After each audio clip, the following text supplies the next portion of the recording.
jenengan efisiensinya ini di keduanya ini plus minusnya di apa sih Pak?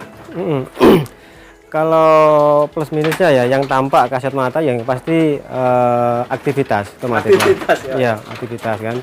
Kalau pakai keringan ya setidaknya 1 minggu sekali. Contoh seperti saya ini kan Buatan Pak ya. Buatan 1 ton atau 2 ton seminggu sekali gitu kan. Selebihnya kita sudah tidak ribet lagi mempersiapkan untuk membuat pakan ya. Atau selebihnya kalau memang ini ya untuk HMT ya mungkin kita perlu ngarit ya. Sebetulnya sih ya hampir-hampir mirip juga sih Mas ya. HMT pun sekarang ada istilah kayak silase, hai juga itu. Iya betul Pak. Kurang lebih juga sama juga kan. Untuk penyimpanan lebih lama, untuk mungkin pengaritan di berapa hari membutuhkan banyak orang gitu sama, Pak. sama. Sebetulnya sama gitu kan. Cuma kalau menurut saya tetap lebih murah ini ya. Sekilas lebih murah pakai AMT. Jadi hijauan lebih murah. Cuma effortnya lebih. Tenaganya Pak ya. Effortnya lebih. Tapi gitu. Kalau semuanya di peternakan jenengan di kapasitas sekitar 200 ekor ini Pak ya. Ini dengan cara ngarit setiap hari ini masih efisien atau enggak sih Pak? Kalau pure ngarit enggak Mas ya. Kayaknya enggak mungkin. Cuma bisa kita siasati ya kan dengan memakai silase. Silase ya. Berarti bisa seminggu sekali, cuma lebih effortnya lebih ringan daripada tiap hari ngarit gitu. Memang harus ada sistem silase ya Pak ya.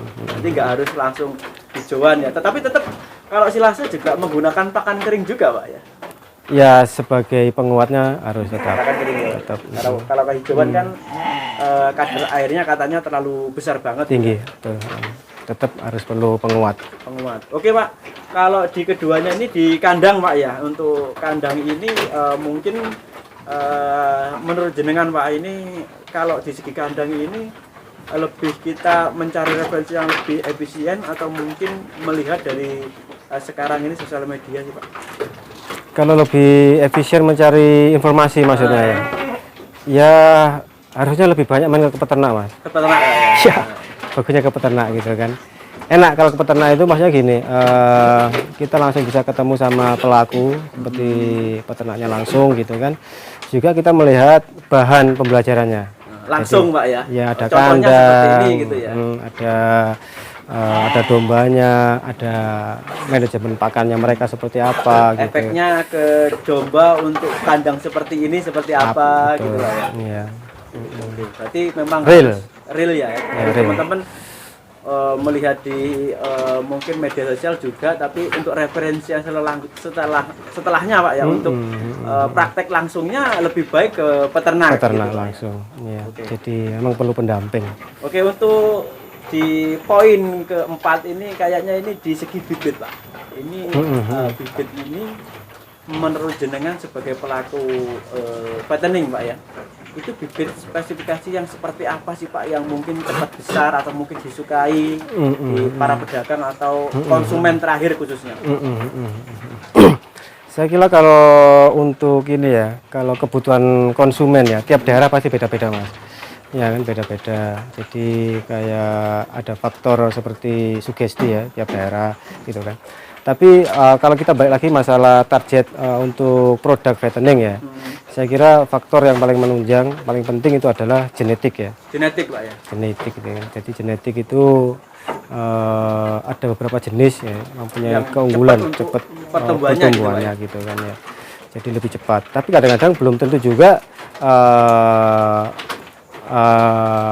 pada akhirnya produknya hasil jualnya itu juga lebih banyak dibutuhkan gitu kan, karena mungkin masalah harga gitu kan.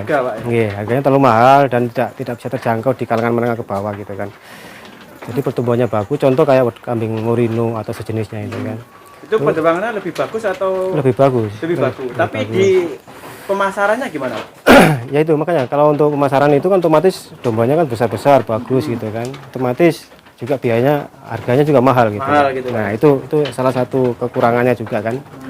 Jadi bagus, pertumbuhannya juga bagus, cuma harganya mahal. Jadi masalah mungkin daya beli konsumen juga jadi kurang dibandingkan dengan domba lokal atau domba kompositan seperti saya ini kan. Ya ini tim medium ya, dibilang genetik bagus banget juga enggak gitu kan, tapi ternyata di pasaran justru yang seperti ini yang dicari Pak ya. ya, yang bisa dijangkau oleh semua kalangan gitu Ya, pedagang ya. pun ataupun konsumen ataupun di pasar gitu Pak ya. Ya, Kalau menurut jenengan Pak, sekarang ini kan banyak fenomena di media sosial tentang mungkin kambing-kambing jenis ya, kita sebutkan seperti kalau dulu kan ramenya itu di Texel dan Merino, sekarang ada lagi di Dorper.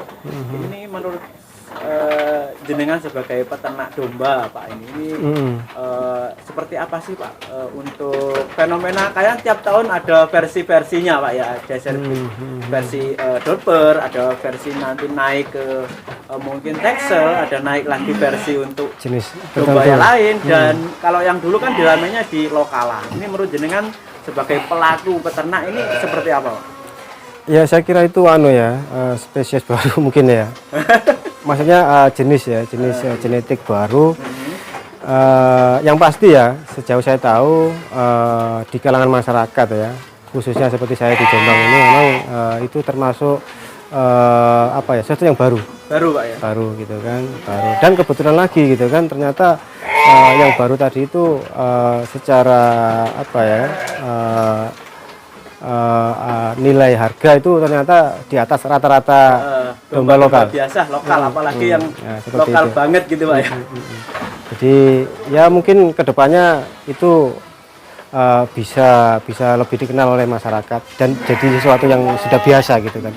Tapi untuk sekarang kayaknya belum terlalu banyak yang tahu jenis seperti itu. Sekarang ini diibaratkan masih sesuatu yang baru ya Pak ya. Tuh, dan harganya baru itu biasanya lebih mahal Pak ya. Tuh, kalau jenengan sendiri Pak, ini sebagai pelaku juga ini Pak, ini di saat ini Mas ingin mengincar di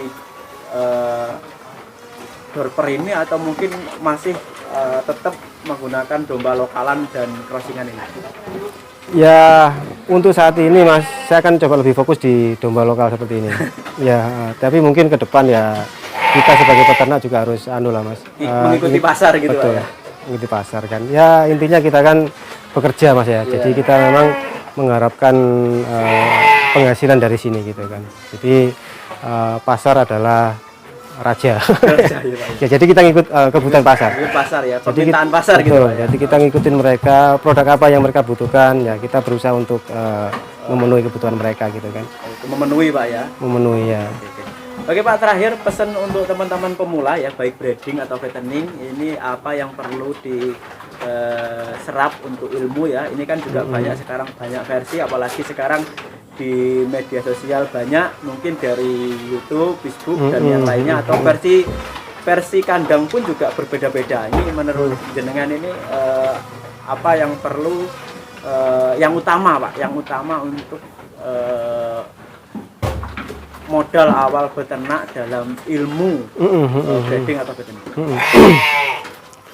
Ya mungkin gini Mas, tetap ya sebagai pemula ya, karena kita ngomongnya pemula kan, pemula itu adalah orang baru yang awam. Belum ya, orang awam ya yang tidak tahu medan yang akan dia terjuni gitu kan. Saya kira tetap belajar ya, nomor satu gitu kan. Jadi belajar, pahami dulu semua manajemen yang dibutuhkan di situ ya.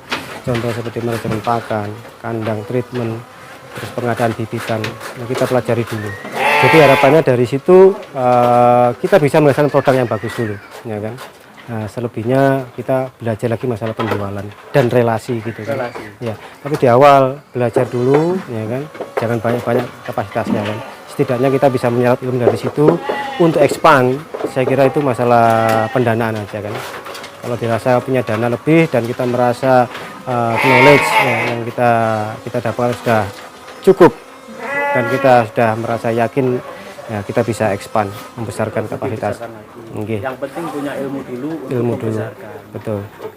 Oke Pak Aam, terima kasih waktunya, terima kasih juga ilmunya. Mas, sama-sama Mas. Mungkin teman-teman ingin belajar sebagai pemula ini bisa ke kandang jenengan Pak untuk sekedar sharing. Bisa Mas, insya Allah bisa. Jadi kita niatnya sama-sama belajar Mas ya.